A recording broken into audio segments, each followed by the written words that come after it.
All right, everyone. Last looks. Right on set. Roll sound. Sound speed. Roll camera. Camera speed. Scene one. Take one. Market. And action.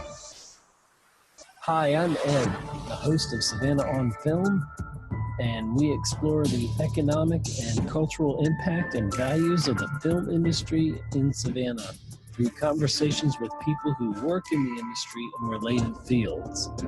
You can find us here on WRUU-LP, Savannah, Georgia, 107.5 FM, WRUU.org. We are Savannah Soundings, community radio with global soul.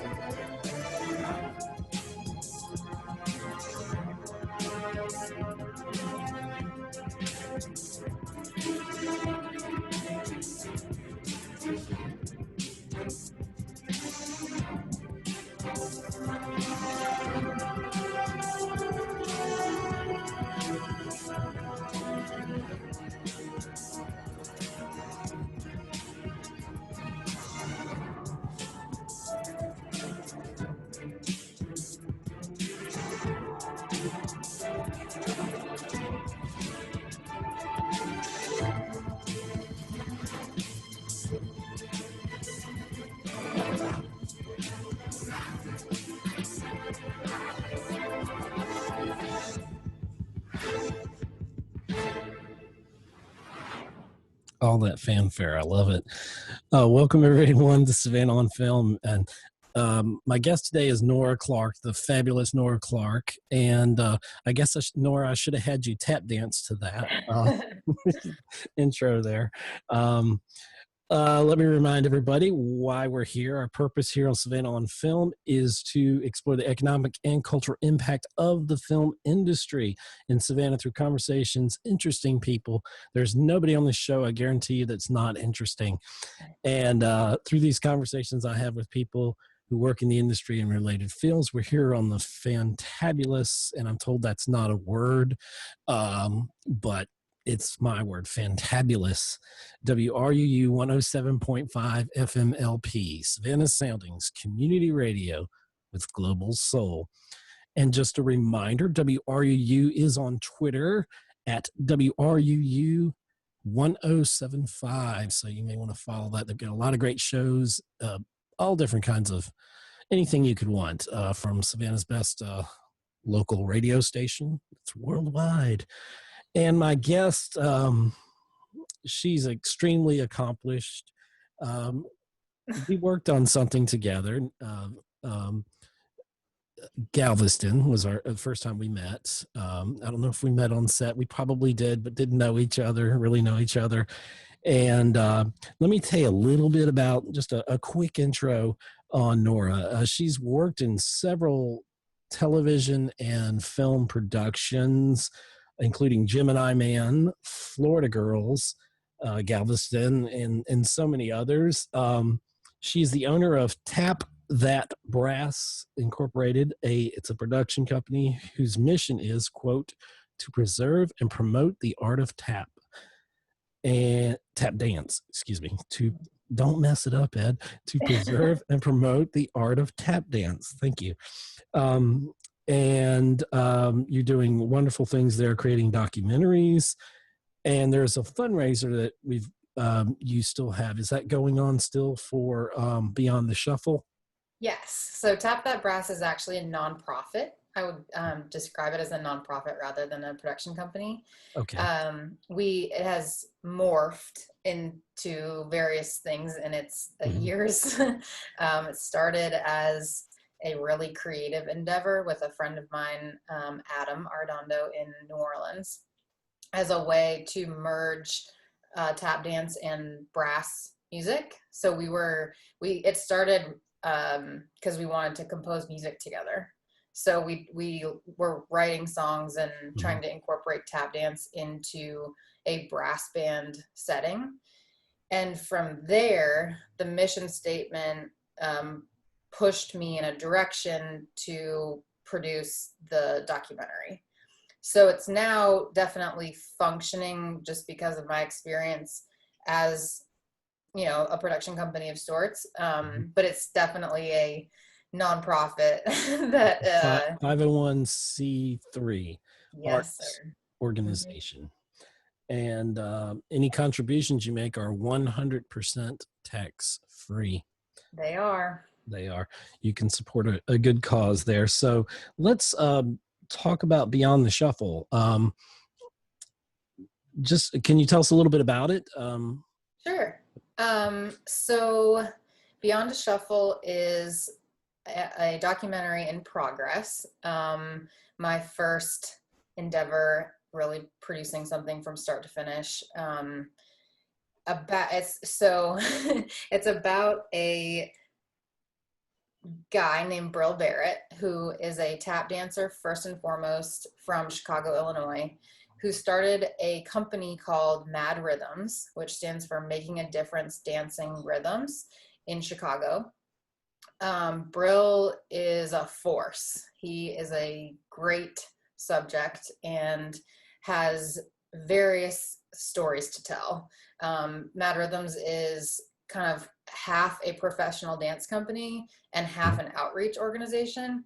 So it's like the content is just unreal. I mean, as a tap dancer, I was a member of M.A.D Rhythms for about 4.5 years while I was in college in Chicago, and they're just some of the best people on the planet. And Bril, in particular, he started the company with another tap dancer named Trey Martin Dumas III. He was, or they together were really just trying to lead, I think, at least I think I'm speaking for them, but they started it for a few reasons, because they were really trying to lead a life of example within tap dance and within their families and communities. And they also were just naturally incredibly talented. So the two paired unbelievably well together. And now, I mean, Bril has he's taught and mentored thousands of kids in Chicago, and I mean he's taught internationally, and just the amount that he's done for, I think, his particular community in Chicago, as well as his circle of people. I mean, certainly his siblings, they have followed in his footsteps, and they're both incredible tap dancers. And so it's just a great story, and it's like something so positive that I think we need more of that. So it's like a way to speak within, as a tap dancer, to speak for that community and have a say in things like editing, which is, tap dance is incredibly hard to edit, like in video form, especially. Like oftentimes you see tap represented on movies or, you know, whatever. And as tap dancers, we know that the sounds that we're hearing are not the sounds that we're seeing, and it's maddening. So I've had a lot of just mentors and aunts and uncles within the community that have encouraged us to all branch out into, you know, our other endeavors. And so one of those things that I took very seriously was like, tap dance needs more producers. We need people to be on the inside and behind the camera and doing more things than tap dance to make sure that we're represented correctly. So that's kind of part of it's an art form, and it's good to see that it's not like a dying art form. I think it's very much alive, and it's multi-generational. It's something you can be 6 or 106 or anywhere in between in tap dance, you know. And it's I remember some of the, I don't know some of the greats in there. I can't think of their names, but I think Gregory Hines, he was a popular tap dancer. He was in White Knights with Mikhail Baryshnikov, I believe, back in the 80s there. And I know there's other great tap dancers, even going back into like the beginning of film history. And what brought you to tap dancing? Was this something that, like, from an early age you just you took a liking to it, tap dancing, Yeah. or what was it? What makes tap dancing so special for you? Um, I grew up in Vermont, so I think I was just a noisy kid. Like I was just, uh, you know, banging on stuff and I'm still a noisy kid. had I had a yeah, I had a bouncy chair and I was just constantly like trying to make rhythm before I knew what rhythm was. And my grandmother gave me a pair of tap shoes, I think when I was 6, and my parents would not let me put them on until I had lessons. So I was basically in the studio at age 6 and didn't really leave until I graduated high school, and then went straight from high school to Dance with Mad Rhythms in Chicago. Um, and I just loved it. Like the community was, yeah, it's a tap dance is very much alive and well. It's an American art form. It's something that is absolutely here to stay, and it has been, I think,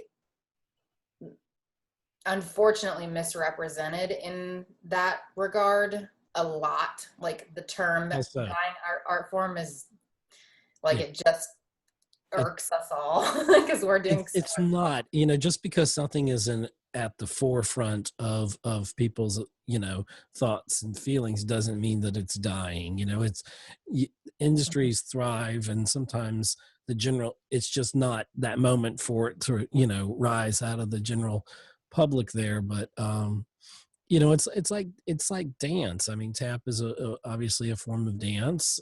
Correct me if I'm wrong. I'm not a dancer, but or a tap dancer or any, but just because, yeah, something isn't number one, or it's not the most popular thing, doesn't mean that there isn't, a community that really enjoys that, and a global community. It may not be in the forefront, but it's still there, and it's still an important lesson. I know that I think from the documentary, I mean, you get all types of kids, and I think that's a wonderful thing. It's training these young people to carry the torch, as it were, you know through their generation into the next, is very important. Yeah, absolutely. I mean, tap dance is it's a very like sacred piece of people that hold it and love it. Like we it is serious to us. It's like breathing, isn't it? It is. I mean, and often like I have this conversation. I mean, at least I don't know, several times a year, where people, somebody will hear that I'm a tap dancer and they do this like ooh tap dance, and they Or like flossy hands, or whatever. I don't know. shuffle their feet around, and like it is It's more than that. it is so much more than that. Like tap dance is um the history and the severity that we hold in the history of the art form, in the people that have bled to make it a reality for us now in 2020. Like it's a serious part of all of our It's lives. an And art so I form. think the documentary for me too was a way. I mean, Bril has been incredibly generous to trust me with his story and the story of Mad Rhythms. And Mhm. it's been important, like, that's been an important thought of mine too. Like, just being able to widen the exposure of someone who's taking it. So, I mean, his life is like, a lot of us have, like, similar to how my life, I have production and I do have all these other things going on. And then I'm also a tap dancer, Right. teacher, choreographer.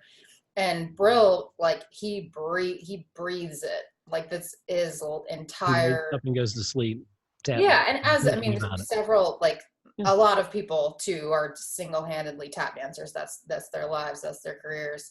And so it's just they're being able to get a little bit more exposure into that world in a way that is done correctly is super important to me. Because I don't, I mean, there have, of course, been other movies and documentaries made about it, but I just felt like it felt like a small contribution that I could make kind of to give back to this art form that I love.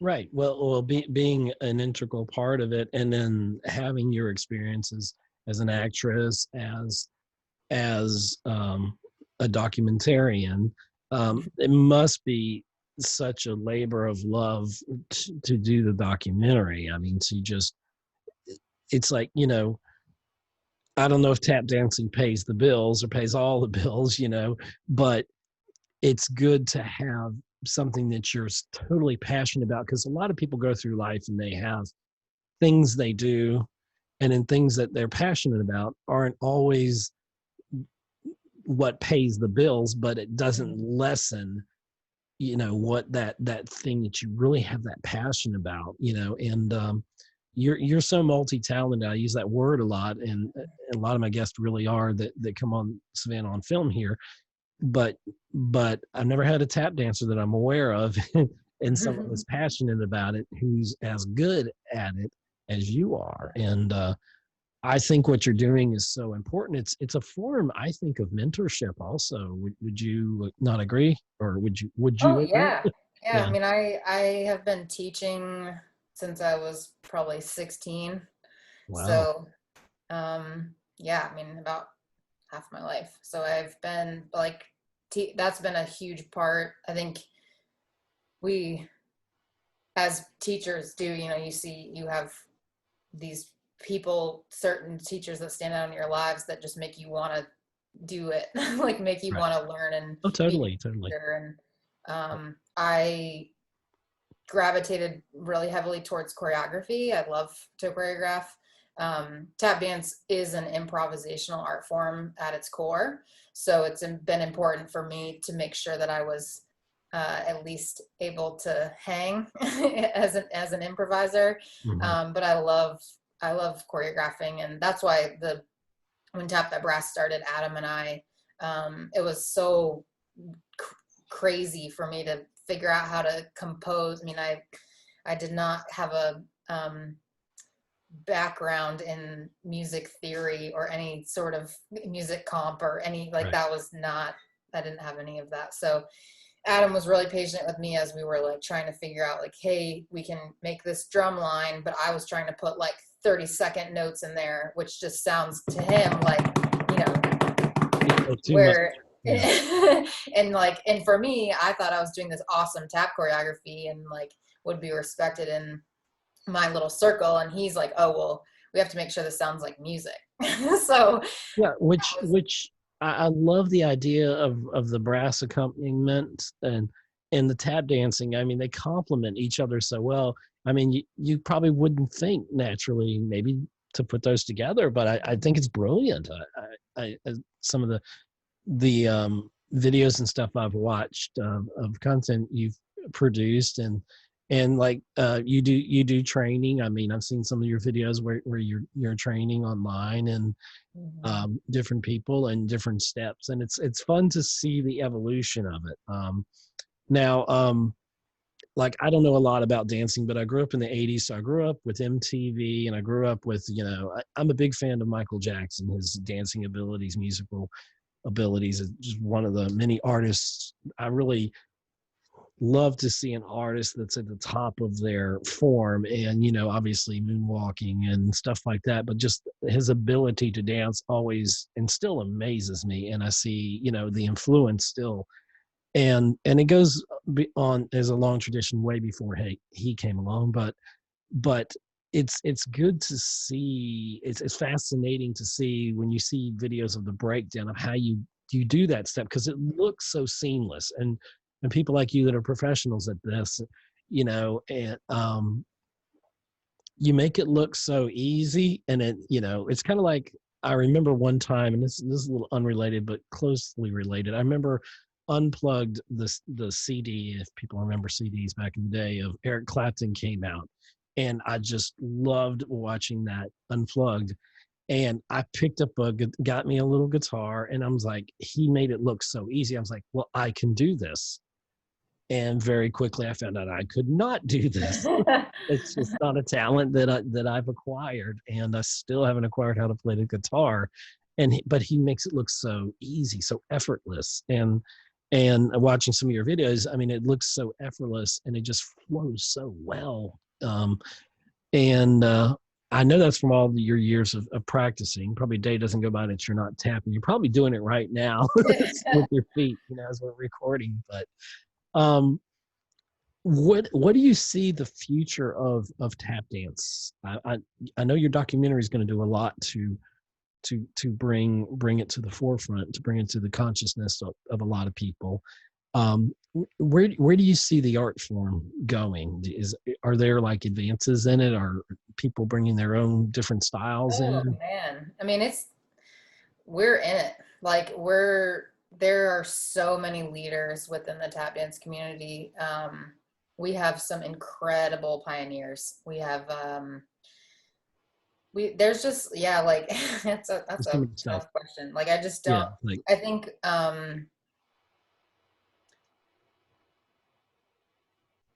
hmm, like it's it's tough. It's tough. yeah, like I asked you I the big don't question: know. Like who are the great ones? And like that question, respectfully, like you wouldn't ask that to a musician, you know. okay, Like tap fair enough. dance has so much happening. I mean, there are pre-COVID, of course, there are shows constantly being produced in New York, in LA, in, traveling internationally. So there's live opportunities to see tap shows. To name a few, we had a show within the last couple of years called "And Still You Must Swing," which was made by a tap dancer named Dormisha Sumbry Edwards. That was, long. Like I think they had a, multi-week or month run at the Joyce Theater. Right. Michelle Dorrance, who's a MacArthur Genius Grant awardee, she has a company that is called Dorrance Dance. They're doing shows constantly. I mean, there's just like tons of stuff. Like we're in tap dances in it. Like there's so much happening, and I It's think, growing in so many yeah, ways there's exponentially. just like it's all about, I think, awareness and doing a bit of research as to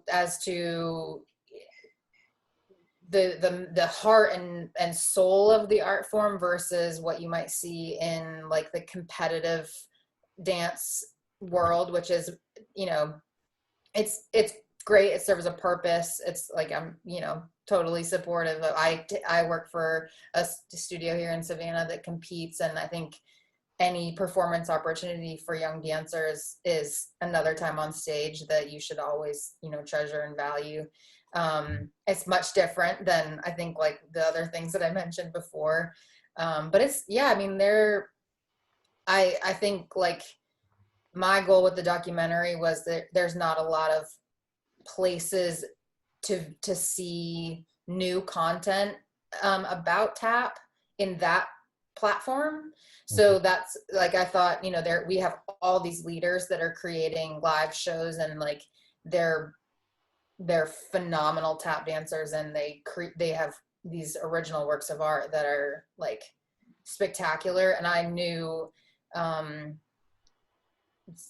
like my contribution would not be as uh weighty in that form. Like Mhm. because of having my life sort of naturally went into this film and TV route, and I've been able to continue learning from producers and line producers, and my camera bros, and all, all these people, like Right. having that bunch of resources to pull from and be supported by. It felt like the way for me to merge and kind of focus on the preserve and promote part of my mission statement within Tap That Brass. So I think this conversation Mhm. is really interesting to me as well, because it's like, so these are things I don't think about as like I've grown up with the art form, with these people, with the knowledge of Mhm. masters in our dance, that like, yeah, they're just, it's a serious thing for all of us. And I don't ever think about it like what's happening to move it forward? Because like I'm constantly seeing things that are moving it forwards. It's like so much coming in and all And different yeah, styles. yeah, you Everybody know, brings their unique, you know, maybe there's an extra way they, you know, a certain way they tap that might be totally unique and, you know, a total God-given, you know, way that they do it, hmm a different style, a different flavor, you know. I'm sure, you know, from different parts of the country, different parts of the world, oh, there are absolutely. variations within tap, you know, Mhm. Well, tap is and hard, like you said. Like I yeah, mean, it's not easy. you grew up as a kid and you learn a set of vocabulary that you learn like, okay, this sound is two sounds, but with this tone. Well, Right. this step is two sounds, but with this tone, and this step uses this part of the heel, and this step uses this part of the heel. And so there's like all these incredible intricacies Just those within tap dance. nuances to it that, yeah, Yeah, and then you're counting. So, you have to make sure, like, you have to have your internal metronome constantly, and you're like, okay, so what time signature are we in? What's our tempo? Where's our accent? Like, where it's music, but it's also a visual art form. So that's where it's like we're we have to do both things, where we're it's an audible art form, and it's yeah. a visual art form. And so we have, there's this. Keeping time with the band, you know, with the brass Mhm. playing, and you know, if somebody is off a note or a key or whatever, then, you know, making sure that, you know, you adjust properly, or, you know, I'm sure those things happen, you know, and then you know, and probably the average person watching, unless they're into tap, would not know, you know, Exactly. because Yeah. you're such consummate professionals at it. hmm um you know, and that's part of it, you know. You just play through it, and you just, and sometimes, have you ever like, let's, because you've been doing this since you were 6, have you, and obviously you've gotten better and better, and you keep evolving, like anybody that practices an art, a craft like such as tap dancing. So my question is, have you, was there like a technique that you had that you relied on a lot, or part of a technique, and then and as you got more experience, you're like, well, I don't really use that technique, or have you, you know, the or have you pulled something from the past into the future and like modified it? Do you know what I mean? Like a step maybe, or something like that, or is it? No, like I would describe it as like learning to speak. Like we, as kids, we learn words, and then as we get older, we figure out how to form sentences in lots of different ways, and in more articulate ways, and then sometimes people sing with those same set of words. Mhm. So like tap dance is very similar. You learn this set, big bulk of steps as you're training, and Right. then at some point you learn the sentences of other tap dancers with choreography, and then at that point you are also learning how to improvise. So you're taking those words and you're creating your own sentences on the fly. And so it's like you're it's constantly changing. It depends. For me, it definitely depends on who I'm dancing with. So if I'm dancing with Bril and Star and the Mad Rhythms family in Chicago, then like it's a much different energy. If I'm here in Savannah and I'm training with my students at Gretchen Green, then it's a much different energy. And I have, so you're more just the same way where, you are going to be speaking to me differently here than you would Mhm. with your friends that you've known for years. So it's kind Yeah. of like that's the I don't best know. way I'm to pretty describe it. conversational, so you know, It just sort of people can. morphs. It's a Okay. it's So and like you said, I mean, you can tap dance your entire life. That's why it's a very it's a beautiful art form in that regard too, because you can start when you're 6 or you can start when you're 60. And I mean, literally you can come in, you're going to start with the same bunch of words that you did when you were 6. You're going to start the same way and put together the same little combinations to gain that foundation. And then, Right. so it's great. I love it. So just to reiterate, Beyond a Shuffle, is it available for people to see? Is it out already, or is it? No, no. Oh, So we're okay. very much still fundraising. So Right. if you either want to support or Mhm. are looking for a charitable cause to donate to, you can check out our website at tapthatbrass.org/mad-doc or tapthatbrass.org/donate. We're right now um, we've shot maybe a quarter of what we need to do, and we're also in the process of going through a lot of old found footage from Bril and from M.A.D rhythms. So we're in like an archival period. Awesome. COVID, I think, just as it has set many people within the industry back, it was a little bit of a bump, just because every time we're shooting, we're traveling to Chicago with a team of 5 or 6. Documentaries are hard, as Yeah. I'm sure lots of people. But maybe there's been an upside with COVID, because maybe it's given you more time to flesh out ideas. Hmm. Has it been that Yeah, experience for you a bit? yeah. I think, Maybe like different I ways to said, I approach mean, things. yeah, Brill and the story, like, contain a lot of different facets. Like I often think about it kind of like, have you watched the series Last Chance U on Netflix? I don't think I have watched So it. this No. is Yeah, this is a stretch, but it's like, when I've I have to thought check. about it, it's like there's a component to this doc that is very much about the art form. So in this Mhm. instance, Last Chance U is very much about football. And then there is a component that's very much about the people and about the many, many other reasons why the the components of the show are there and in it. Right. So it's like for Brill, I mean, there are all these personal stories that are wonderful. Just generally, like, some of the best people that I have known are a part of this family. And then just the outreach work, and the, like, Brill often describes it as like he wanted to create something that was a permanent part of the, like, structure of dance in Chicago. And that's what he's done. I mean, he's Right. sneaking up on 20-year company. And so I think it's, yes, I would say COVID has helped a little bit to try to, like, determine what that path is, but we're very much still in need of funding to get this thing Sure. really, just, I mean, just the expenses of production are, like, much more than you think they would be, unfortunately. And I Well, have really solid support. So it's like, I'm thankful. I mean, we've done a lot, and I know it'll happen.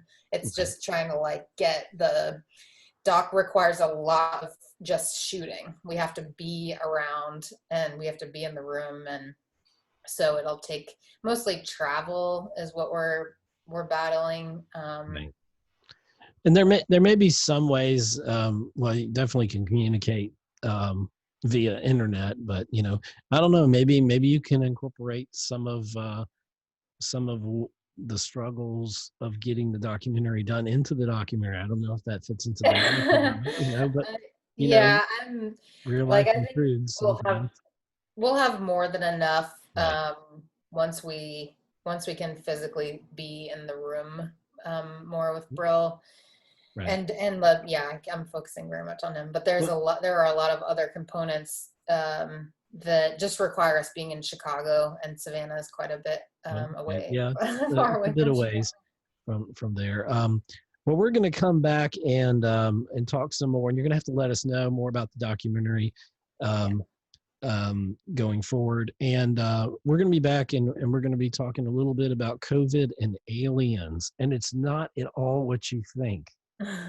Okay, so you'll find out. You'll find out what I mean. Okay, as we come back here with Savannah on film and the fabulous Nora Clark, and we'll be right back after these few announcements. Disasters don't stop even during a pandemic. The Red Cross is here to help when disasters strike. They respond to a disaster every 8 minutes. They help people to prepare for disasters, and they help prevent disasters such as home fires. The Red Cross saves lives by providing blood. And now, free COVID-19 antibody testing is available when donating blood with the Red Cross. More information about Red Cross services and donating blood can be found at www.redcross.org. This is a message from the Georgia State Department of Public Health. Social distancing means minimizing contact with people. It also means that if you are near someone in public, try to stay at least 6 feet away. The less contact people have with one another means the less opportunity for the virus to spread. Slowing the spread of the virus means that we can keep our healthcare system from becoming overwhelmed. More information can be found at dph.georgia.gov. WRUU brings you the most diverse and passionate local radio programming on the air in Savannah. This all-volunteer and nonprofit community radio station accepts no money from any form of government. Our diversity and independence is made possible only through the generous financial support of listeners like you. We rely on your annual and ongoing monthly contributions to cover the many costs associated with bringing you our broadcast and web programming. If you are a contributor, thank you. If you're not yet a contributor, please show your appreciation of the role WRUU plays in your life by becoming a contributor in any amount. You can donate quickly and easily by credit card or check. Just find the donate and subscribe links at wruu.org. Thanks for listening to and supporting WRUU. This is WRUU-LP, Savannah, Georgia, 107.5 FM, WRUU.org. We are Savannah Soundings, community radio with global soul. And we are back here on the fabulous WRUU 107.5 FM and www.wruu.org. And here on Savannah on Film, I'm your host, Ed Ciucevich, and we're talking to the wonderful Nora Clark. And I've for so long wanted to get you here on the show because you've got a fascinating amount of work that you've done, and we've talked in the first 30 minutes of this a lot about tap dancing, almost all exclusively about tap dancing, and I was going to hold that for later, but I know that that's really one of your passions in your documentary. I wanted to talk a lot about that. Now, I promised a little teaser there before the break about what is Nora's connection with COVID-19 and aliens, and it has nothing to do with any of that. But she works for a production company, Alienworks, that has worked on, I think, pretty much everything that you've heard of that's come through Savannah. And you guys over there do a tremendous amount of stuff, from drone work, you can probably tell it better than I can. And it's Alienworks, and that's as you spell alien, but WORX. Mm-hmm. So tell us a little bit about Alienworks. Yeah. So Alienworks is a full-scale media production company based right here in Savannah, Georgia. I often say we're like a film and TV solutions company. We service the industry and also create original content. So we, like, for instance, my Beyond a Shuffle is a 100% partnership with Alienworks. So we have original content now brewing, but we've primarily been a full service production company in Savannah. So we do all types of stuff. We do corporate ad work. We definitely do lots of drone stuff. We're filmmakers and storytellers and editors and shooters and coordinators and producers. I mean, I've seen some stuff on Instagram, the 360-degree video that you guys love that 360, that's for sure. And you got a very talented team over there. I hope to get actually the whole crew on here on a future show. That would be wonderful to do, and talk about some of the fascinating stuff they're doing there. Obviously, the elephant in the room that just won't seem to leave the room in 2020 is COVID-19. And I know you're one of those companies that everyone everywhere is affected. The industry, people. Right now, we're recording this in August, early August here, and of 2020, and it's still a scary time, not just in our state but in the country. And what are you guys doing? Because I see you're going back to doing some productions, and I saw one of your posts where you're masked up and you're doing it. You're following all the safety protocols. How has that been getting back into the flow of things, or did it disrupt your flow of Oh yeah. production? Yeah, we were gearing up for a very busy 2020. We were, yeah, we had some longer television support plans that were pulled after those shows shut down due to COVID.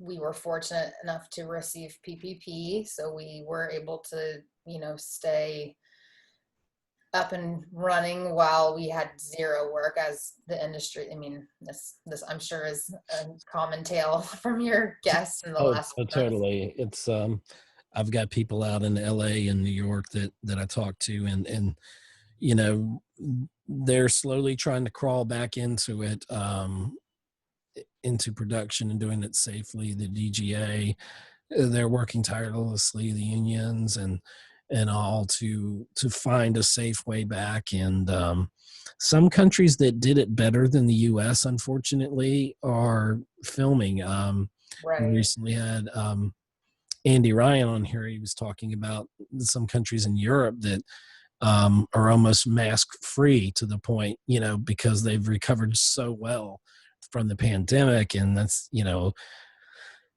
we got to get there, because we're going to lose productions in this country, Oh and yeah. not just in Savannah and in the state of Georgia. If we all, I think, need to keep doing our part. And because there's so many industries, and we've talked about this on numerous shows, there's so many industries that are vastly affected by this beyond the film community, and production companies like Alienworks, they need productions to work on it. Y'all create your own original content, but for other small businesses, what advice can you give for production companies and those even documentary filmmakers, those up and coming filmmakers? What advice would you give them to get Gosh, back I to don't know if production? I'm qualified to be giving advice on that. I mean, my personal take, when everything shut down, I went to Vermont for like a couple of months to stay with my parents, and the Vermont model is strong. So, I mean, it's everything that we have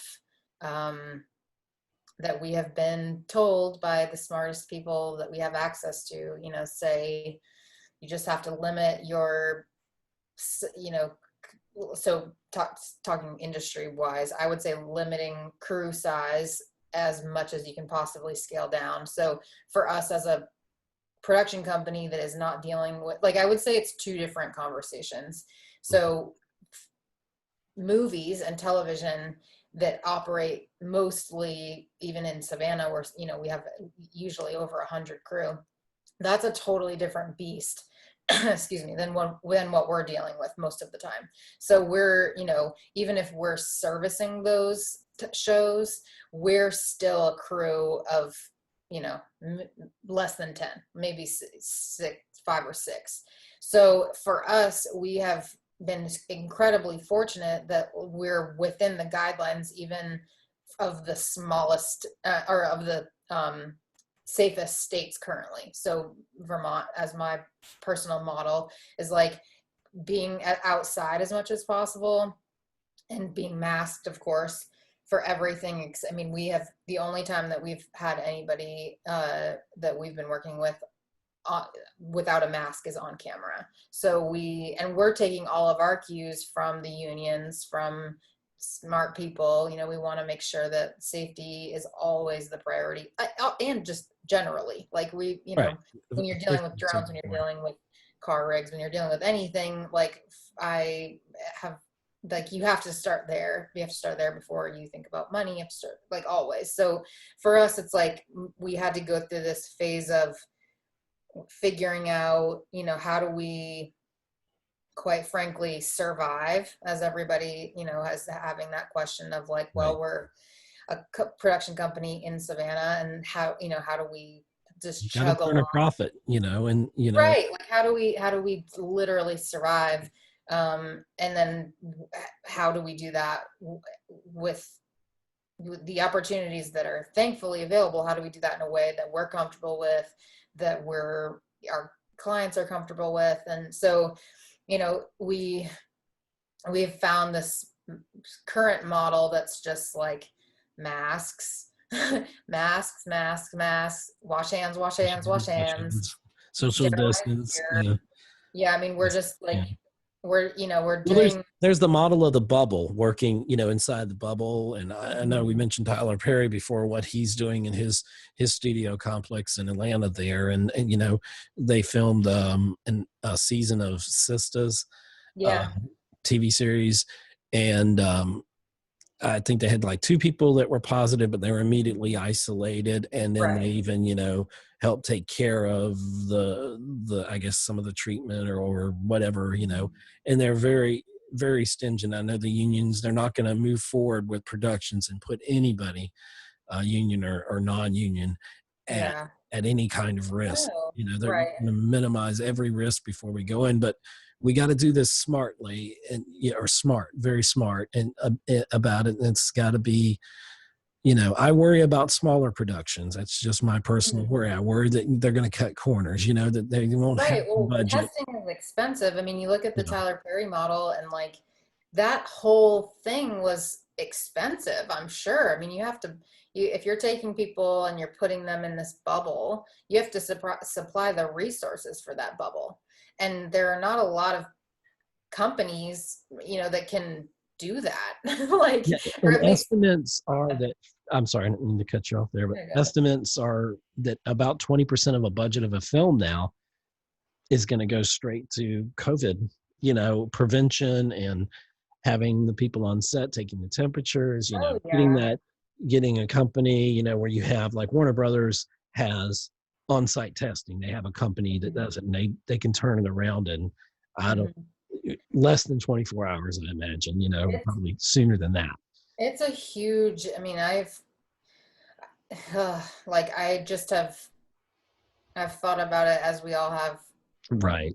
Constantly. Around the clock. And it's like, it's really for these, I mean, I worry about your tier 0s, tier 1s that have already just the bare minimum to get their thing off the ground. Right. And how, I mean, adding 20% on top of that, like, it's just not doable. And so, I mean, absolutely, I would say safety then becomes a concern, because how do you, I don't know. It's just it's a lot of deep thinking. Yeah. And you have to I think there has to be a community agreement to be compliant with the things that are now we're seeing to be true, which this has also been so maddening, I think, for everybody, because the data changes. So when you're, when in the beginning and, just putting this out there, but without some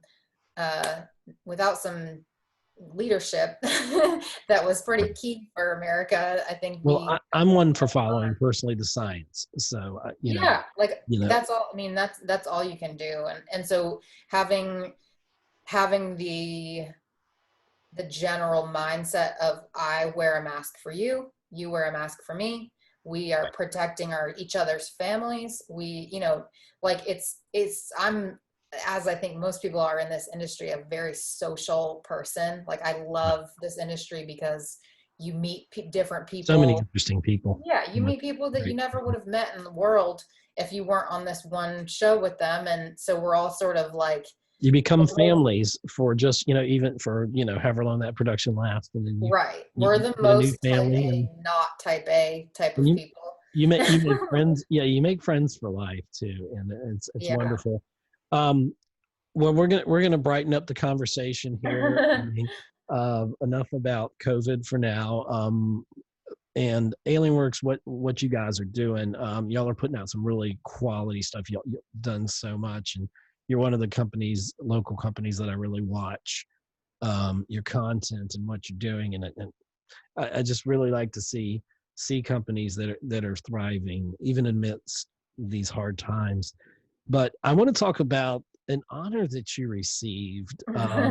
This is back in 2019, before we worried about the pandemic and everything else. But you were one of the original recipients in the 2019 inaugural Savannah Film Alliance Gala. And it was old Hollywood. It was held at this place called Victory North here in Savannah. It was a wonderful venue. And what was that experience like getting awarded? Oh man. You do so much within the industry. You're not just in tap dancing. You're not just doing documentaries. You're an actress. No produce, actress. you're not an actress. Okay. No. I'm sorry. I was looking into the future. So No, you never know what the future no. holds. So what was that experience like? What was it like being honored by I your mean, peers and the community? And it was super humbling. Um, I felt like it was premature within my career, honestly. Like I felt, I thought it was well deserved.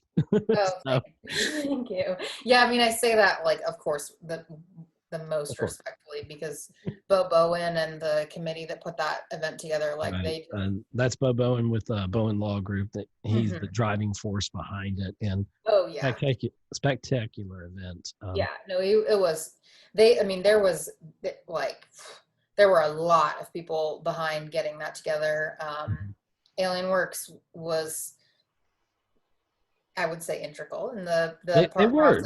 there's no We way not to created say all they the were. videos for Yeah. all the honorees, which was in some like I loved being on that side of it as well, like being able to sort of I felt like so annoying because it was like, man, even the night of this honor, it's like I'm still working. So annoying, but It was a prelude for when you started winning awards for your documentary. oh gosh, There you that was go. There you go. but I mean, I just Savannah um is super special to me. And so it was we're just this little force of a industry town now that is Growing exponentially. yeah, I mean we just I don't like there are a lot of ways, of course, just like anywhere, any part of this industry that we can develop and grow into. Mhm. But I just have so much love for the people in the community here. And so it was nice. Like, I know it will, but when, post COVID, like I'm just looking forward to seeing the recognition of other members of the industry and like have it highlight how many jobs come from the industry. Like it was very, even the first group of honorees, like it was cool for me to see how different each person's path was to get to where they were, and Yeah, how like there was a lot of different nominees there. Some yeah, great like people. how their path, I mean, I just think people, for the most part, they're like you can most people are in this industry because they really love it, because they really want to contribute to something Right. that's like a team. I mean, you cannot make a movie or a TV show or anything, like nothing without a group of solid people. And it helps when you have really solid people sort of That are really passionate about what they're doing. yeah, captaining the ship. But we, like working in Savannah, it's been great because I've been able to have colleagues come up we've all come up together. So I've, ADs that chose the AD path. Well, I've chosen the coordinator path, and we've all just like been able to support each other and stick to this community. And so, I mean, I often, sometimes it's like you hear about another person moving to Atlanta or moving somewhere else, and it's like, oh gosh. And then I have to check myself and be like, nope. Like if that, you have to respect everybody's We have to path. respect our paths because our Yeah, paths like are if all they're, different. if they're like I did it. I mean, I worked in New Orleans and I worked in Atlanta and I worked here and then back and forth. And so I think you just can't ever do that. You can't ever like put somebody down from moving. However, it has been great to have at least in the past 4 or 5 years to see people really stick it out. Like have there be enough consistent work here that we, can move from job to job and be, full-time freelancers. Right. It's great. Well, Nora, we have to close the first hour of this for the radio, but we're going to continue on. So when you're listening to this, you'll be listening to this Saturday, 7 p.m. to 8 p.m. on Savannah on Film. And then we invite you to come on over to Savannah on Film on the YouTube channel there. And you can watch the whole video with us. And Nora's going to graciously come back and join me in the chat so you can ask your questions and comments. Savannah on Film this Saturday, 8 p.m. on YouTube. And Nora, where can people reach you if they need to reach you real quick before we close the show? Yeah, you can reach me at Nora at alienworks.media. So Nora with no H, Nora at Alienworks, ALIENWORX.media. And my website is tapthatbrass.org if you want some more information on Beyond a Shuffle or the nonprofit in general. Awesome. Sounds great. Well, thank you, Nora, for joining us here on this edition of Savannah on Film. And don't anybody go nowhere because we're going to close out with the outro here for the radio show. And we'll see you guys on YouTube. And thank you, Nora, so much for being a part of Savannah on Film. I wish you so much success, and I know it's coming your way. Thank you so much. You have been listening to another episode of Savannah on Film, where we give a voice to the Savannah film community. Please like our Facebook page, subscribe to our YouTube channel, and follow us on Twitter. This program was originally broadcast on 107.5 FM in Savannah, Georgia, and worldwide on www.wruu.org. Join us next time for more intriguing insights into the vibrant Savannah film community here at Savannah on Film.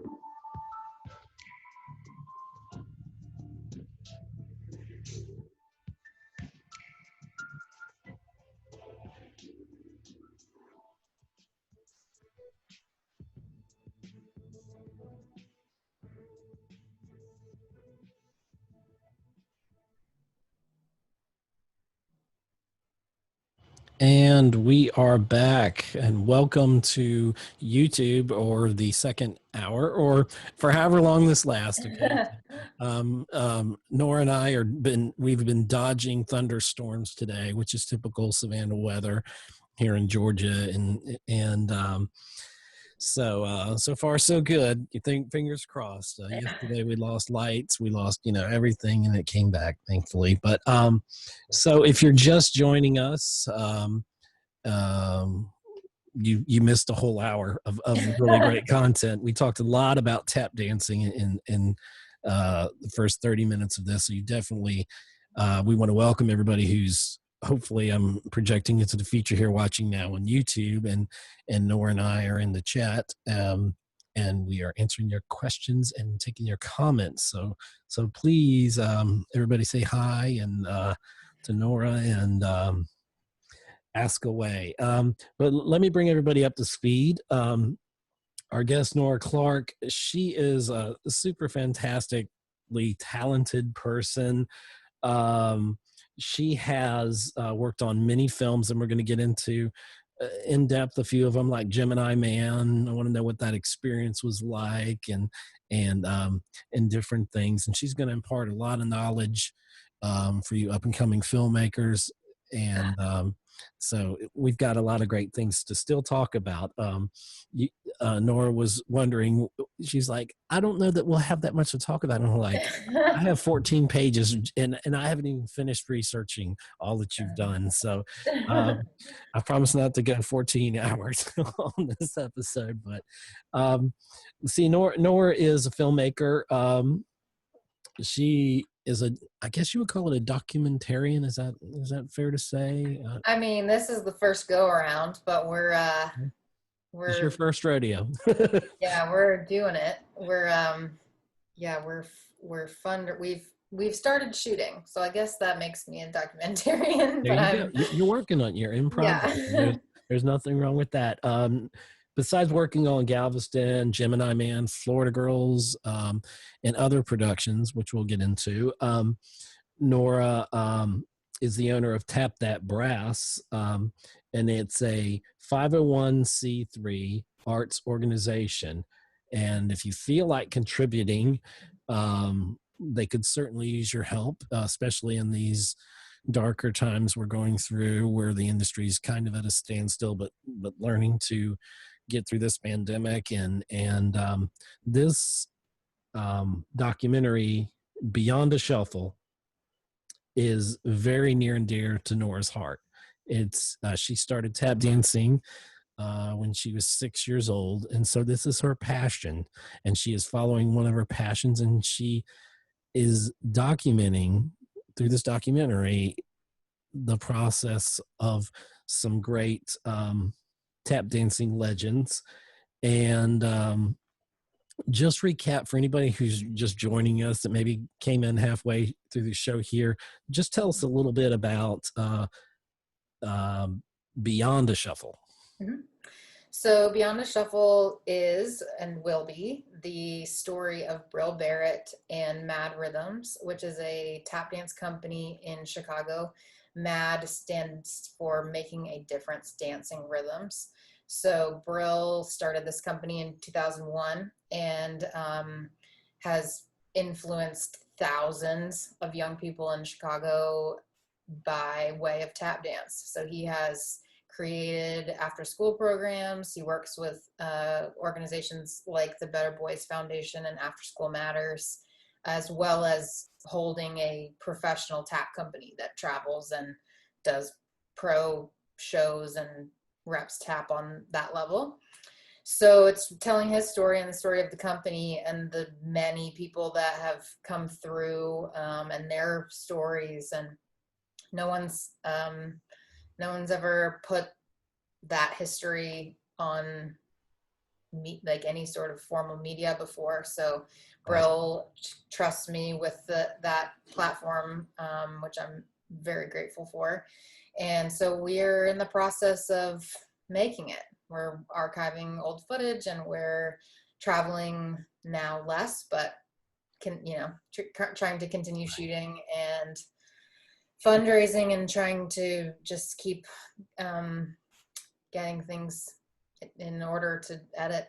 So it's the struggle of making a doc. It's often endless, or seems endless, but it's been great. It's been I was part of that company for almost 5 years, so it's reconnected Bril and I and his siblings, as well as other members, current, former, that I just love and are near and dear to my heart. So it's been great. Plus we've worked on it in conjunction with Alienworks, the company I work for here in Savannah. So I've gotten to tell great stories with my friends, which is really all you can dream to do in this world. So just once more, if you want to tell people where they can donate, if they want to support the film here, the documentary.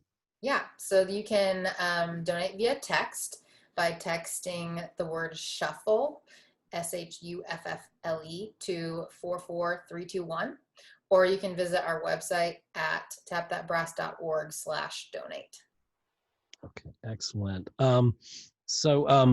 I wanted to just backtrack a little bit because we had to close the show for time there for the radio, but we were talking about the Savannah Film Alliance, the inaugural gala um, created by Bo Bowen of Bowen Law Group, a fabulous gentleman, and it was a fabulous event, the likes of which I don't know that Savannah's seen ever, or if, it was very old Hollywood. It was a Mhm. place called Victory North that is a newer um, place here in Savannah, and it was just a really good all around, and a lot of great people like Nora received awards there. Um, do you have any more thoughts about that whole experience, the whole process of finding like, what did you do when you found out you were like nominated or you Oh were going man, to it get was an so award? surreal. Like I was like, what? What? Bo called me and he was like, yeah, we're putting together this gala and you've been um, nominated by a group of peers to be in this first round of recipients, and we plan to do this every year and highlight people within the industry for their contributions in Savannah. And so, I mean, it was really like the whole thing was just so just humbling and shocking. Like I came up in production, so I was office PA and secretary and APOC and coordinator, and generally it's very thankless. Like Your job, and yeah. we do a lot of work for not a lot of recognition, and we're in this as coordinators, we're in this place where we simultaneously have tons of responsibility and none at all. So like we can't really decide anything, but yet we're responsible for like the whole wheel turning, and making, like, we're just in the center of this cog that's like, if production isn't strong, I mean, things fall apart really fast. Right. So I mean, I've worked for some really great producers, and I've felt a lot of gratitude from individual people along the road, certainly. uh but like, to have it be this public beautiful event, and we were all dressed up, and I had, of course, like my close group of friends were there, and it was very surreal. I mean, I'll be thankful for that experience forever. Like, I thought it, and I just loved the premise of it, and that it was like starting this tradition, because I think within the community we're so quick, like everything is, I mean, I guess everything in the world is like this, but like we're hungry to get the job, then we're competitive to get the job, then we're comparing ourselves to the other people if we didn't get the job, and like it's this kind of, there's this ugliness within it that's not talked about a lot, but we all experience it. Like, we all have to go through this, like, oh, okay, well, he got this one, okay, well, maybe Yeah, I'll get. I've talked with guests about that. We've talked about like the downtime in between productions or if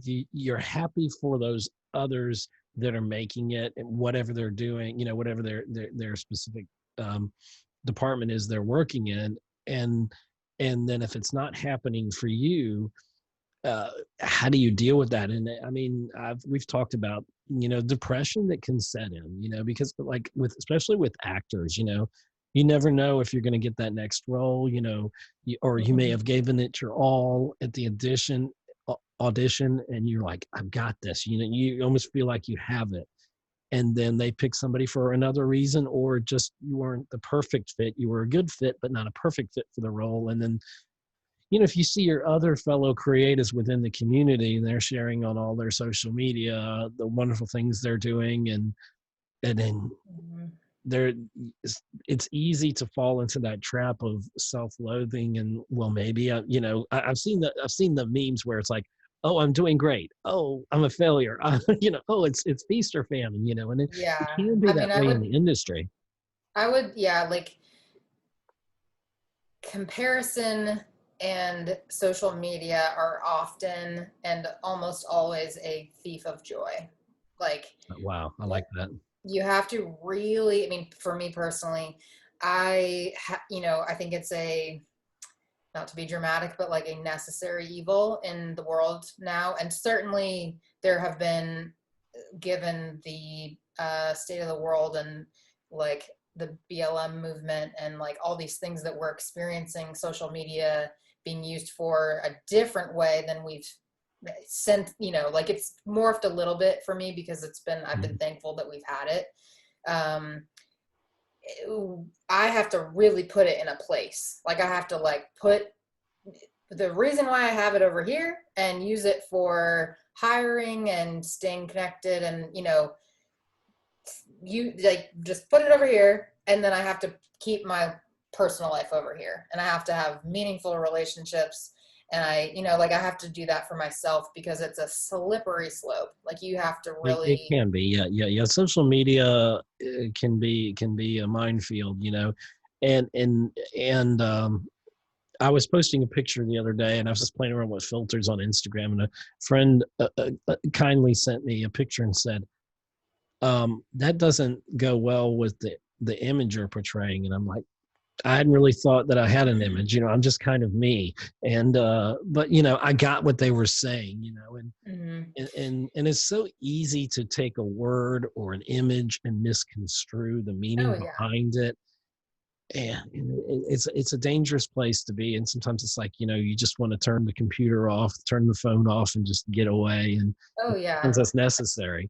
So um like that, yeah, I mean, circling back, like I think the gala was one of the first times that that it was like other people within the industry whose sole purpose of doing this thing was just to build each other and the community up.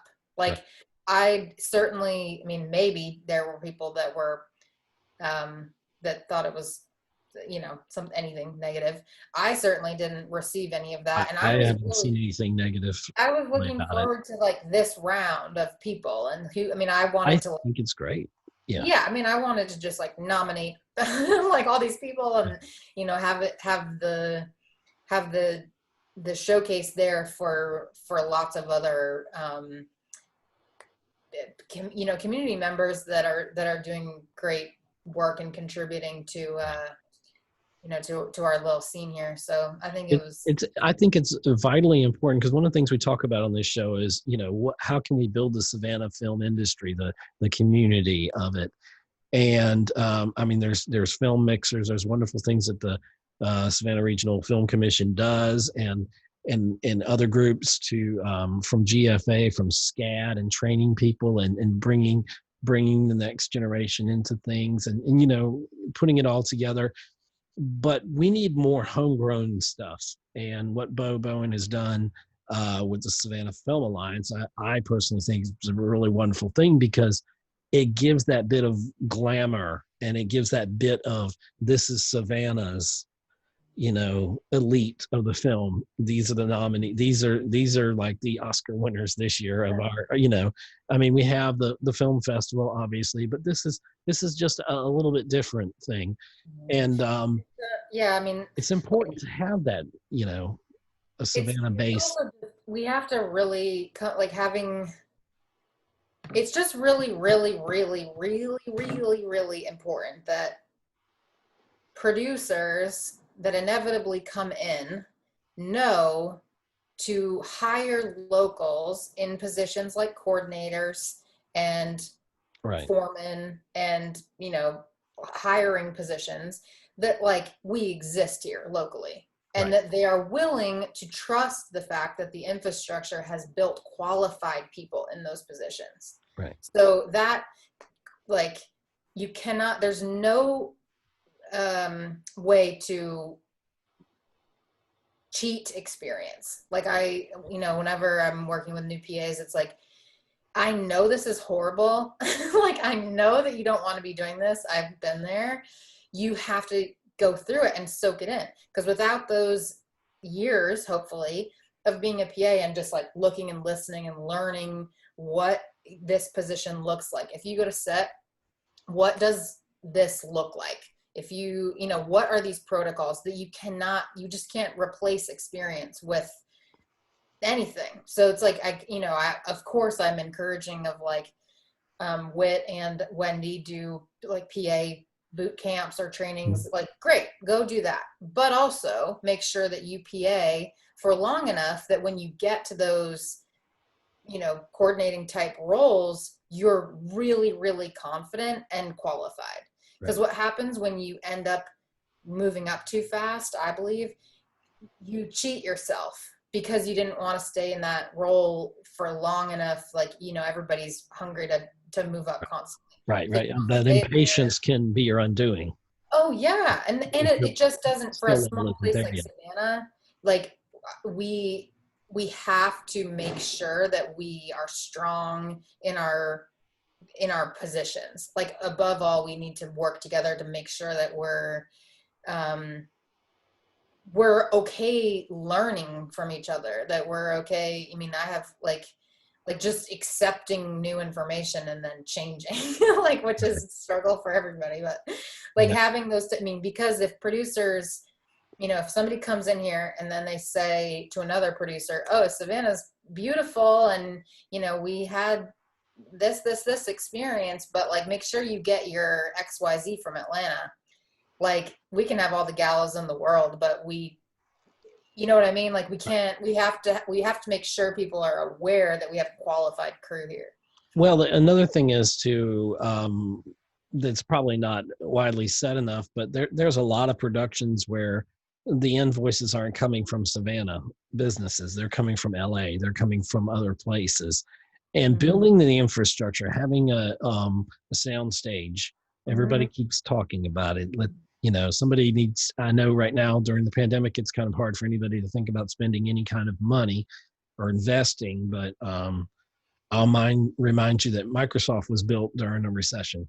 So, there we go. There's an example. But the question I really want to ask you is, and you may not know the answer to this, is there going to be a 2020 Savannah Film Alliance Gala? Will it be virtual? Do you know? It might be a question for Bo. You should have Bo on here and ask him. I was thinking that, and I was just curious. I didn't know if you had any inside information. No, I haven't. I certainly, I hope so. I think it would be nice, even if they could do it virtually. It would be wonderful. Yeah, we could. Alienworks could put there you go. video together. And honestly, it's situations like the pandemic that's really teaching us, like, we're learning that a lot of jobs can be done remotely. There's like office jobs in the industry. There's a lot of stuff that happens in the office that can be done remotely. Not everything, maybe, but we're learning. I saw somewhere online where a director was doing like a Zoom call, and he had like the cameraman and the cinematographer, and he had like the actor, and and they were talking with through Zoom, and then they had walkie-talkie, so they were like doing it remotely. He was directing the film remotely, so we have to find ways to adapt, and it's important. Technology can be your friend, or it can be a hindrance, and I think I look at it more as a helper, another tool in your tool belt, as it were, to create. We just have to think more creatively, and a lot of smaller companies, a lot of production companies. No, yeah, I'm sorry. But like Alienworks, there's certainly opportunity, for that, Yeah, we're actually in the middle of doing a little bit of reno on our office in order to provide a larger space for green screen because of that reason. Like, we've had a lot of inquiries that are just as simple as that, like being able to shoot at the office and then plug people in wherever they need to go. Right. So we're definitely thinking, because I think small crew size is like really the only way to keep, if you can, without the ability to do all of the testing and the bubbling and all these things that require money, like if you can limit crew size and shoot interviews from wherever, or shoot whatever from like a smaller controlled space, like it's pretty invaluable right now. So Right. We're definitely trying to adapt with what's possible there. I think there's been a small silver lining to COVID within the industry where we've had to take a step back and like look at the general health of our industry and how we treat our workers, like our schedules even. how toxic the work-life balance is generally pre-COVID. Like we our brains become tricked into thinking that 14-hour days are normal, and it's not normal. We don't get enough sleep, we're stressed out, it's like, and it's just been like that forever. So we'd come up and you're a PA and you just don't sleep, and so then you go and I've then you're heard, I was supposed to have a guest on one time who had a fraternity that was incredible, and wasn't able to be on the show because this particular person, it was the high heat of the summer, I think it was, if I remember, or whatever, and this person ended up partially in the emergency room, because they were just overworked. And I mean, there's stories in the industry of and I think this falls in perfectly in line with safety. Expecting a human being to work 16, 18 hours straight. We're finding a lot of ways, I think, with COVID that we can cut a lot of those hours down. I don't know if the 10-hour workday works, because how much work are you actually going to get done? Even though being on a production, you know how it is. There's a lot of downtime. There's a lot of setting up for the next shot. Sometimes it's 30 minutes, sometimes it's 10 minutes, sometimes you never know. It depends on, what you're trying to get. And we've had people on the show talk about this. And, if we go to, like, say, a 10-hour, which I think has been proposed, like a 10-hour work day, how much actual work are you getting done in that 10 hours? That's, actually. I mean, my understanding is a lot of times we cram it all in because of important things like rental costs. So these rental companies are going to have to adjust as the industry adjusts post-COVID. So if you're taking a 14-hour day and you're moving it to a 10-hour day, then you think about that, how that's 4-hour spillover adds in the length of this production. And rental companies are going to have to work with that adjustment, because often, we try to cram it in so that you save on rental, so that because like labor is kind of a wash, because so much of that after 10 hours ends up being you're in overtime. So if you're paying 10 hours straight time without the overtime and you're spreading that out, I mean, I'm not an accountant, but you'd think that there are ways that you could do this so that it's not a horrible financial burden, and is safer. And also, let's talk about people being able to have healthy personal lives, and work-life balance is very important. Yeah, like I think it's a conversation that's come up in this, that like without COVID, and of course like the cons are so much worse than the pros, but the small silver lining is that we're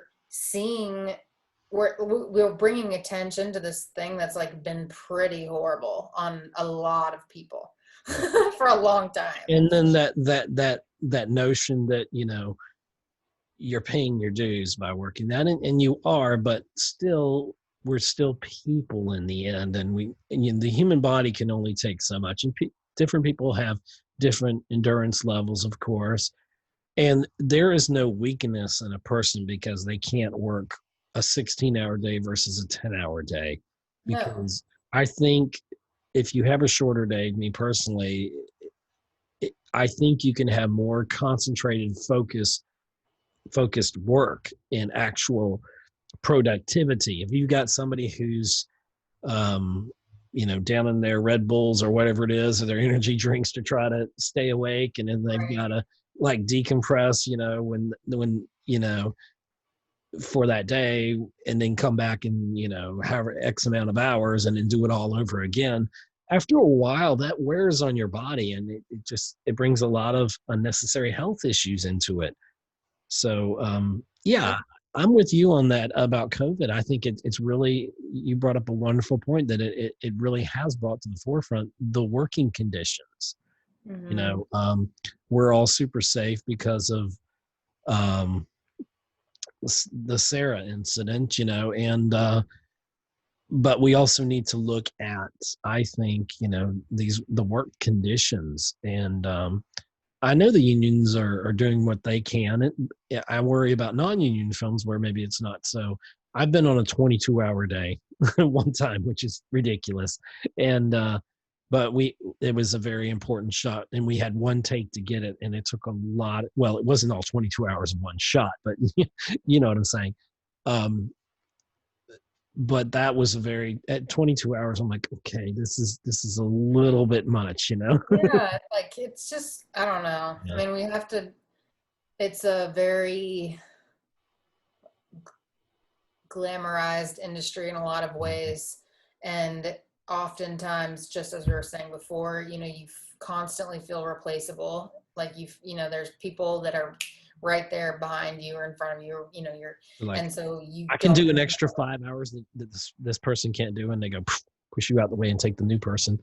Yeah, Right, like I don't like that mentality, you know. yeah, so we have to just remember, and I think like this has been a good time to look at it, like how can we make this more compatible with health and happiness, and also, yeah, I mean, moving forward and still having COVID be a problem. And it's a tall order. Like I really feel for the like for SAG and for DGA and for IA, like these unions that are having to come up with protocols for these big shows. And it's like, gosh, it's But you know, gonna be we're probably discovering that things we thought were impossible, you know, even with technology, is helping us realize that they are possible. You know, taking these long, hard looks at how you do something, how you run a business. It's like, you know, it's like it is running a business. You know, each film is its own little business, you know, and it's how you treat your employees, how you treat those workers, and help them be the best that they can be, so that they can bring out the best to the production. And it's so vital. It's so vital. Very important. Want to shift gears a little bit. Let's talk about Gemini Man. Anything stand out on your experiences there? You were the assistant production office coordinator, if I'm correct it on that. was, yeah. Gemini was tough. What made it tough? It was on a scale that I and many others had never seen before. I think, period, but also in Savannah. Mm-hmm. That was the first show that was where the production office was at the Thunderbolt Elementary School here in town. So Chris Bryant, who was the APOC that left to go to Columbia, which was one of the international units, he started the process, and then I kind of took over, transforming that production office from literally an elementary school into a production office. So we had lots of logistics to figure out prior to even, like, I mean, I don't know how to even paint this picture. Like, picture an elementary school where one day all of the kids and teachers left and just walked away. And there was, I mean, Unfortunately, these days I can picture that. right, exactly. Yeah. I mean, like, this school was full. It wasn't a full functioning elementary school, which we had. I mean, I think Chris had originally like 2 weeks or something to get everything out and then transform it into a, multi-million-dollar production office space, Mm-hmm. like to support a multi-million-dollar show. So I mean, he and Debbie, Kim was the coordinator. Like they just, Kate Kelly was like, I mean, there were tons of people that made it possible, but they like literally took everything out of the school and put it into shipping containers to store it. And then we had to clean it. I mean, like, it was just before we even did anything remotely close to being production related, we had the task of the school. So that that in itself just like kicked it off from a difficult place, because when you walk in, and now thankfully, thank you Thunderbolt, City of Thunderbolt, because the school has turned into a very valuable space here. And with It's been used COVID, for several productions too. yeah, I've been in there. I've been in there now 3 times, and it's oddly perfect because there are wings that were school wings, which now are departmental wings. So it works for our purpose really well. And I think it will also be a great space moving forward with COVID, because everybody is like in like a pod already. Plus it's an outdoor campus. So it's like there are a lot of pros, COVID science wise, to that space. So anyway, the production office facility was a challenge from the start, because we had so many people that were coming in to work on Gemini, and we had, the camera specs on that thing were just crazy. Like we had a viewing room, like a dailies room inside what was formerly a cafeteria that we built, the construction coordinator built with an engineer. I mean, we just like, it was on such a humongous scale that like we were just like you never ever could catch up, because it was just constantly like, why are there teeny elementary school toilets for these production executives that are coming in from Skydance? Well, I can't think about that. I never thought about that. Yeah, the infrastructure.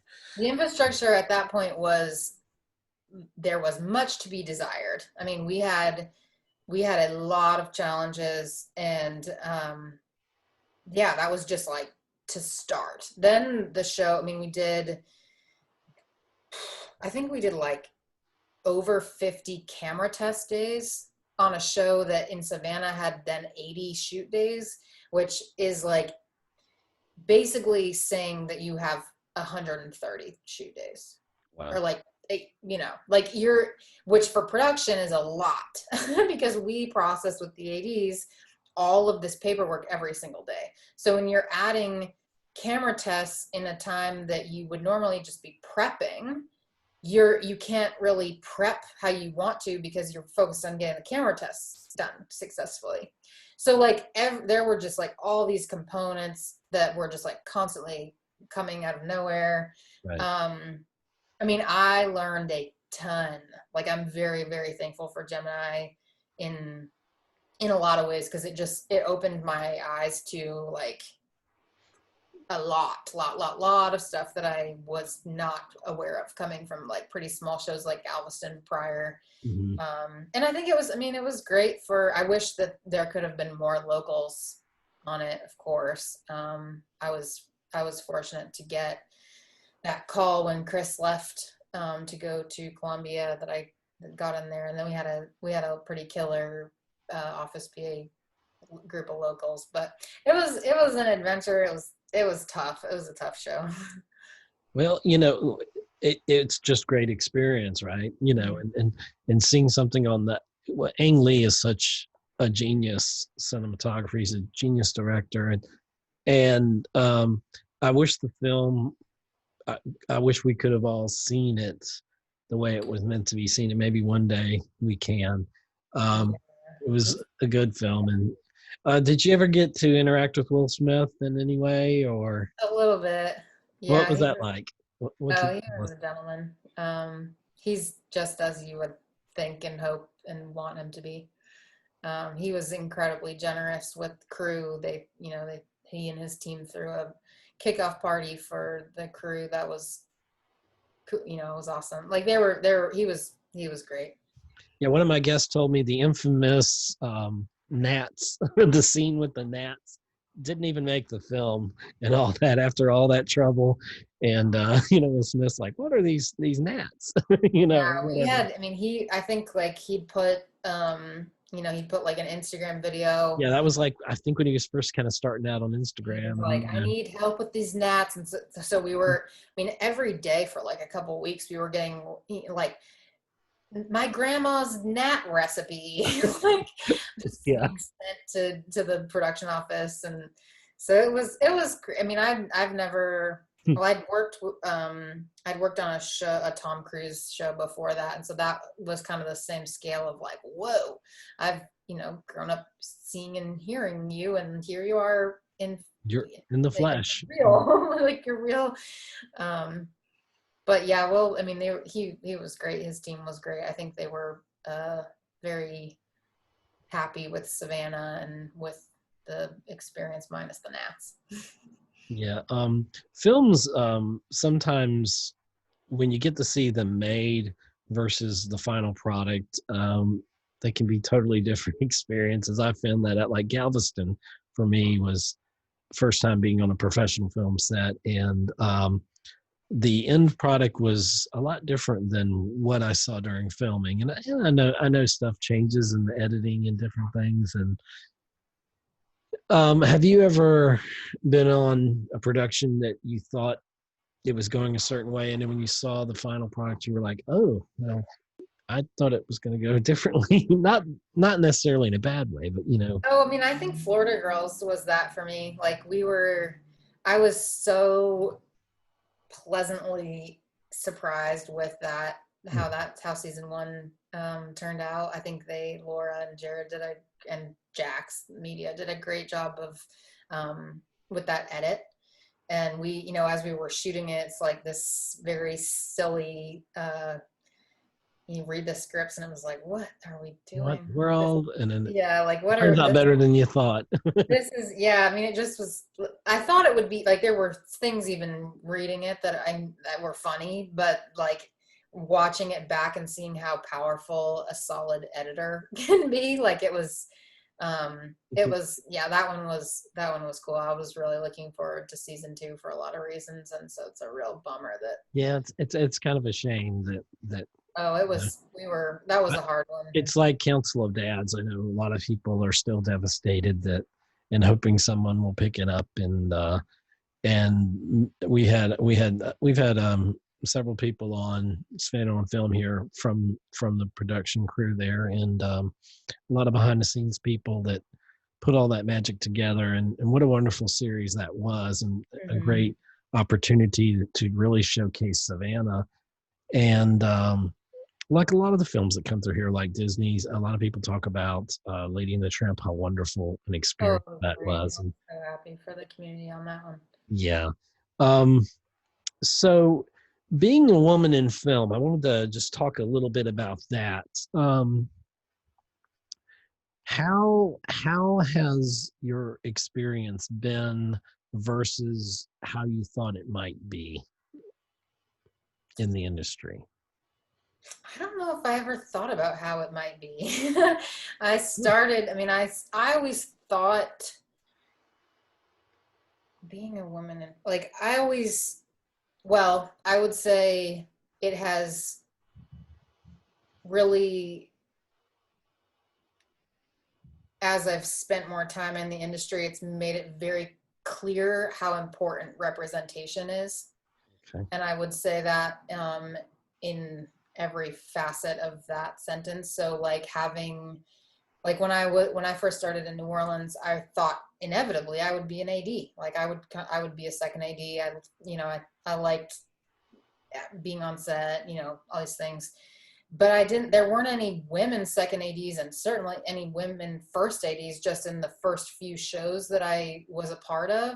And I do think it had an impact on like, well, I don't know, that seems like I didn't gravitate towards it as much as I probably would have if I had had an example of like, oh man, that woman is like killing it. And I worked on the prep for Underground Railroad, here in town at the beginning of last year, and the Liz Tan, the first AD on that thing, who is like just one of the most special people and most like badass first ADs like I've ever met and I think exists. Like I think about if I'd had that example when I was a PA, like I probably would have been like, yeah, let's do it. Let me get these Absolutely, yeah. things. So I Well, would say like that's been a little bit of a like I've had that epiphany like a few times where I'm like, man, I really want to train up more women, you know, to do these jobs, which are mostly, you know, it's in a man heavy industry. So we're, it is, yes. you know, I think it's Historically. important to make sure that, you know, but I would say the same for hiring diversity, you know, making sure that we have diverse looking crews as well as, which in every aspect, that we don't have a bunch of Very white important. male Very important. crews, you know, in places like Savannah, which are in, they look like our city looks different than our film crews, which is something that I definitely strive to help change, because I think we need to, especially at a PA level where, you know, we can, like you have these, there's so many people, like you don't need any sort of qualifying skills to be a PA. You just don't. I mean, I hate to say that. Uh-oh.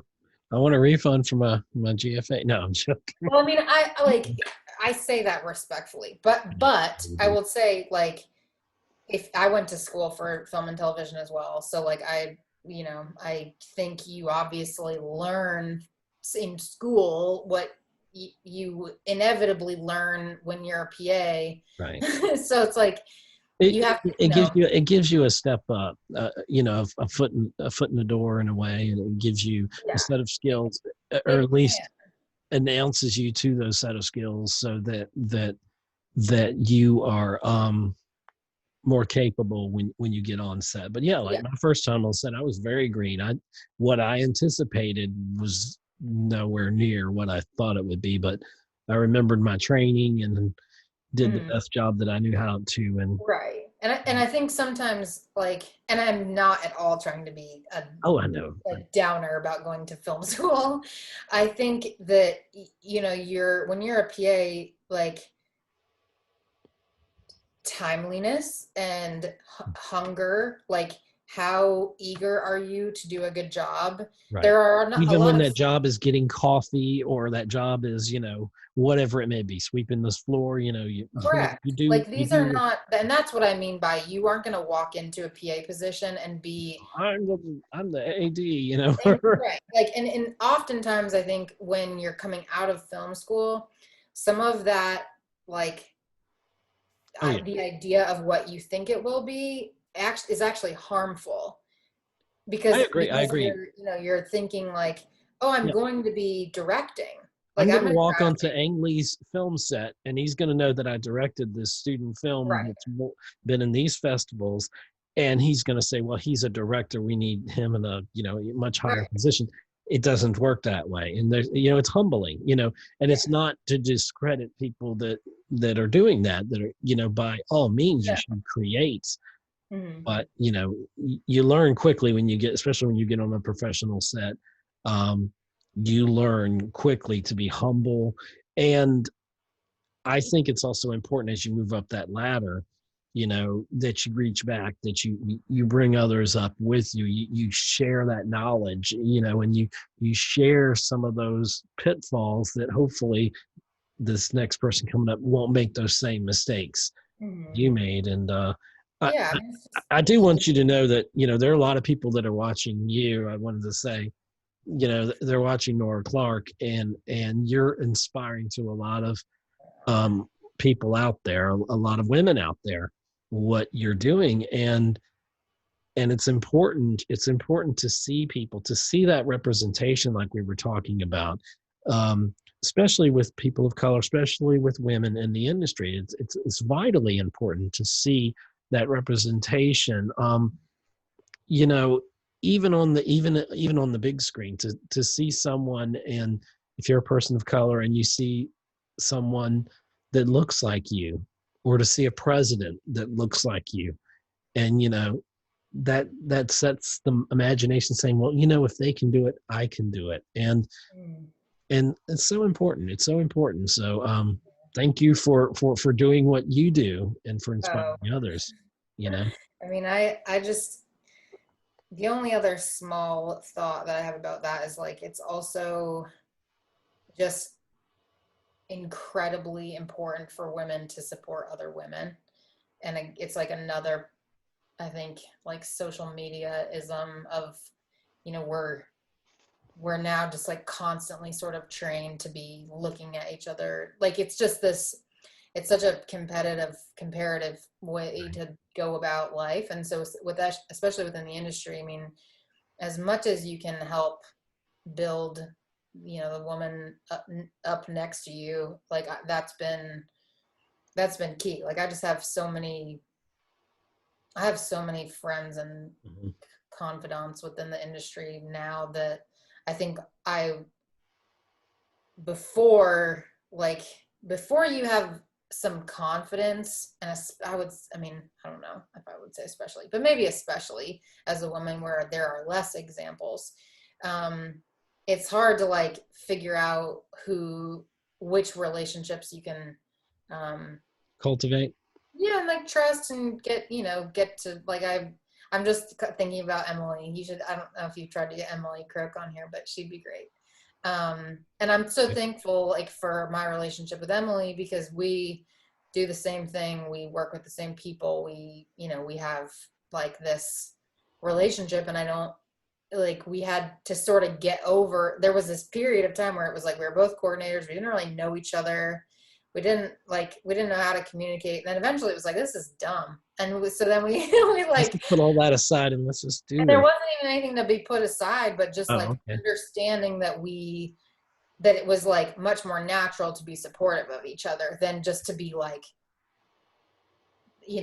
working on the same path, but not communicating like that.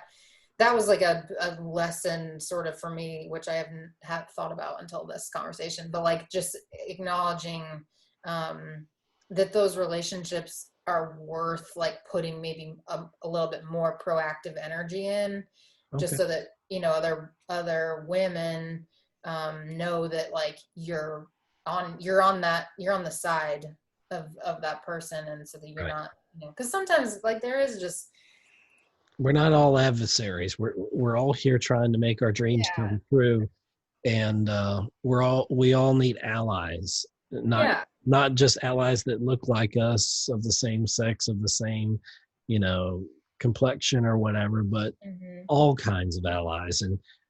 And I think when we work collectively together for each other's good, when we think about the person on that crew that we're working with, and if we have to have that good working relationship. We may not be besties, or whatever, but you gotta work together, and you gotta make things happen, and magic can happen when the team pulls together. And oh yeah, I mean, it's like we said, I think at the beginning of this thing, it's you can't make anything by yourself. You just can't. Sure.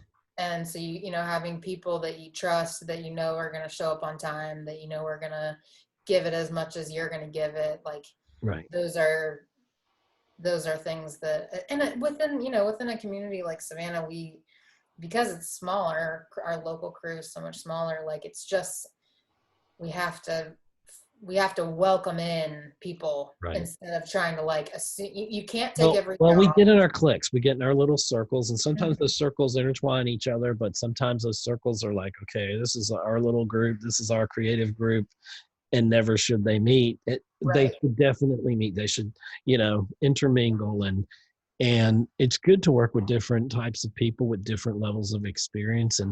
And every time I'm on set, I learn something, and I never have been in the position. I've been in leadership positions all my life, and I never take the thought that I'm better than anybody, or whatever my title says I am. I learn from people that might be at this level if I'm at this level, and I learn from people certainly above me. And I appreciate anytime someone mentors me, even if it's a Oh, yeah. kind word, if it's hey, check this out, or hey, check this out, and we need more of that. We need more of that, that camaraderie, and it has to happen. And Yeah. we're just all better for it in the end. Well, Nora, I do have a lot more to talk about, but we're kind of coming up on 2 hours here, and you're probably tired of talking. But it's been a fascinating show, and I really want to thank you so much for agreeing to be finally Yeah, on Savannah on I'm glad it Film, finally worked out. and I what's up next for you creatively? Well, getting this doc completed is definitely, I would say, my personal next career goal. Okay. So we're in just kind of that documentary marathon. So that's like at the forefront. Alienworks is a constant growing Beast. endeavor. I want to say beast. It's like this Yeah, I mean, great, we're just great we're trying honest. hard to Yeah. find a model that works, and is, yeah, same themes of like collaborative and supportive within the community. And we want to help make Savannah as successful as we can within the industry. So I think my colleagues are we all kind of have the same mission of like wanting to, of course, expand and grow and work with more clients and work. We want to like that is a constant, just like grow. Every project is a springboard to the next great success. Yeah. I mean, it's just like everything in this world. We have to sort of follow that path, and so it's right. Like you do one thing, and it might lead to several more things, or it might not. And you do, so we're committed to making good work and doing it safely and with as much, fun and less stress as we possibly can. Definitely. So I would, those are the same things, and the tap dance thing. And okay, great. And once again, if people want to reach you, where's the best way for them to reach Nora Clark? Yeah, you can reach me directly at Nora at alienworks.media. That's Nora at alien WORX.media. You can also check out my website at tapthatbrass.org. There's more information there about the doc. And certainly if you'd like to support our documentary journey for Beyond the Shuffle and M.A.D. Rhythms, you can go to tapthatbrass.org/donate. And there are lots of other things to check out there. We have our like original music videos are there, some of the stuff that we've composed in like the early days. So if you're into brass music and if you want to check out some, there's a lot of great content there. I've checked a lot of it out, and so very good. And once again, so we're going to end the show now, and this video will end abruptly. But I want to thank everybody who's joined us here on YouTube. Please hit that subscribe button for the channel Savannah on Film here, and click that thumbs up button if you like this video and you want to see more of it. Also enable those notifications on YouTube, and that way you'll be alerted next time we have another great interview such as this one with Nora Clark. And see, Nora, I knew you could fill 2 hours. We probably could have did 3 or 4. You're very talented. You're definitely a rising star. You're a star in your own right already. Super multi-talented, and I'm over the moon excited about you being here, a guest on Savannah on Film. And the door is always open. Just make sure you have your mask on when you come in, right. So to speak. Well, thank you very much for having me, Ed. Thank you so much. And so thank you, everybody, for watching this episode of Savannah on Film, and we'll see you. Bye-bye. Bye.